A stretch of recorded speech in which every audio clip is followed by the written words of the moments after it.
কি করলি তুই? আরে সুমন, তোর কাছ থেকে তো এটা আশা করি নাই। সব কটা তো আমার দেখা দেখি লেখছো, সব কটাই। আমি স্যারে আমারে বলছে, রাকিব তুমি যদি আরেকবার তাদেরকে দেখাও তোমাকে আমি সাসপেন্স করবো। তারপরেও জীবনের ঝুঁকি নিয়ে আমি তোদেরকে দেখাইছি যাতে আমি ফ্যাস হই আর আমার বন্ধু ফেল হবে, এটা আমি কোনোদিন মাইনা নিব না।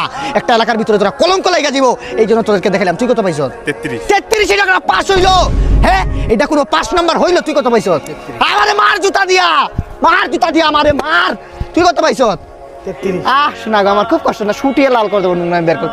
কেয়ার লেগে কি করলাম মাঝে মাঝে ভাবি, হাই রে হাই, কোনো কিছু অভাব করছো বাবা তুমি তোমার বাসায়? আরে তোমার তো 5তলা বিল্ডিং, আর তুমি অভাব করছো করে? সংসারে অনেক অভাব না, পড়তে পার নাই। আমি না পদার্থবিজ্ঞানে 98 পাইছি, আর 2 পাইনি কেন জানিস? আমার কলমের কালি শেষ হয়ে গেলো। তাই না, কালি শেষ হয়ে গেছিল। আমারে দেখ আমি কি কষ্ট করছি আমি জানি।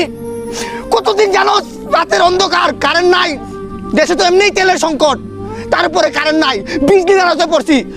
কবি দেবেন্দ্রনাথ লেখা ছিল কিন্তু পইরা গেছি রবীন্দ্রনাথ। তার কষ্ট তোদেরকে কি বলবো আমি। তারপরেও আলহামদুলিল্লাহ আমি পাস করছি, কিন্তু তোদেরকে আমি পারলাম না। ছি, আজকে আমার একটা সম্মানজনক বিষয় যদি তোরা বুঝতে পারছিস তাহলে তোরা কি করলি? 33 পাস হলো, এটা তোদের মা বাপকে হারাম খাওয়াইছে বেটা। হ্যাঁ, এত সুন্দর পড়ালেখাটা কি করলি? সব কিছু দেখাইলাম।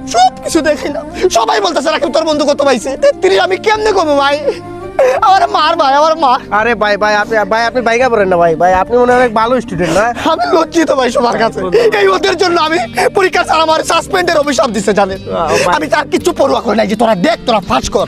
ও ভাই, তারা তো ভাই অনেক কম নাম্বার পাইছে ভাই। আপনি 33 এর একটা কম পাইলে 32 এ আসলেই ভাই আপনি ভালো স্টুডেন্ট মনে হয় নাকি? জি ভাই আলহামদুলিল্লাহ, আমি কোনো সময় এটা নিয়ে অহংকার করবো না। জি ভাই আপনি কত পাইছেন? আমি 34 পাইছি ভাই।